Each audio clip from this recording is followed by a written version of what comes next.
દેશમાં રાજકીય ઘમાસાણ ચરમસીમાએ ઉત્તર પ્રદેશમાં ભાજપ નેતા નરેન્દ્ર મોદીનો પ્રચાર ધર્મનિરપેક્ષતાના આડંબર હેઠળ સાંપ્રદાયિકતાની આગ ફેલાવી રહી હોવાનો વિપક્ષ પર આક્ષેપ તો વિપક્ષી ગઠબંધનનો અનામત નાબૂદી અંગે સત્તાપક્ષ પર ઘેરાવ।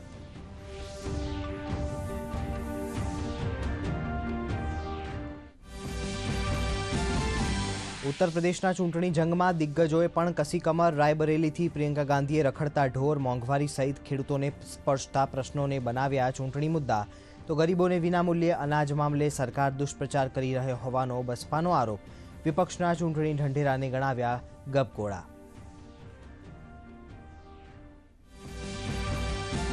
બિહારમાં રાજકીય દિગ્ગજો આમને સામને। અમિત શાહે રામ મંદિર મુદ્દે વિપક્ષ પર કસ્યો ગાળ્યો। સીતામઢી ખાતેથી કહ્યું કે સીતામઢી અને જનકપુરને રામાયણ સર્કિટ સાથે જોડવાનું અમારું લક્ષ્ય તો આરજેડીએ મોંઘવારી અને લોકશાહી જોખમમાં હોવાના મુદ્દે ભાજપ પર ઉઠાવ્યા સવાલ।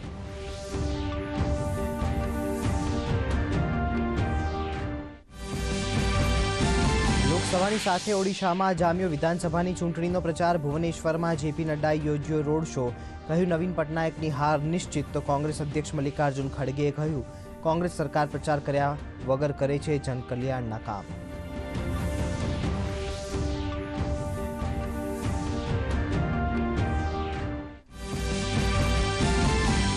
સ્વાતિ માલીવાલ સાથે કથિત દુર્વ્યવહાર મામલે રાજકીય વાતાવરણમાં ગરમાવો। લખનૌમાં કેજરીવાલ પીએ વિભવ કુમાર સાથે જોવા મળતા ભાજપે મહિલા સન્માન મુદ્દે સાધ્યું નિશાન તો વિપક્ષી ગઠબંધન મહિલા સુરક્ષા મામલે બેવડું વલણ અપનાવી રહ્યું હોવાનો બસપાનો આરોપ।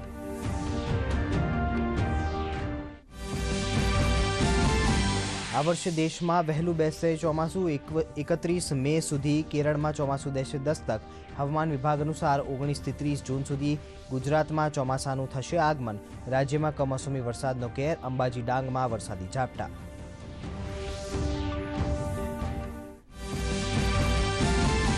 નર્મદાના પોઈચા ગામે નદીના પાણીમાં ગરકાવ થવાની ઘટનામાં કુલ 5 લોકોના મળી આવ્યા મૃતદેહ। એનડીઆરએફ દ્વારા 2 લોકોની શોધખોળ હજુ પણ યથાવત તો મોરબીની મચ્છુ નદીમાં પાણીમાં ડૂબી જવાથી 3 લોકોના મોત।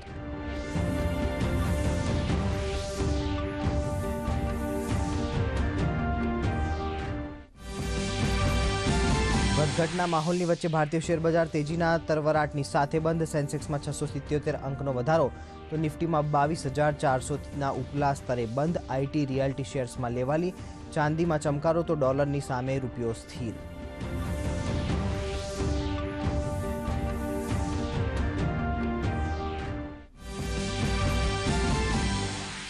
ભારતના ફૂટબોલ આઇકન સુનિલ છેત્રીએ નિવૃત્તિની કરી જાહેરાત। 6 જૂને કોલકાતામાં કુવૈત વિરુદ્ધ રમશે અંતિમ મેચ। સોશિયલ મીડિયામાં વિડીયો પોસ્ટ કરી આપી માહિતી।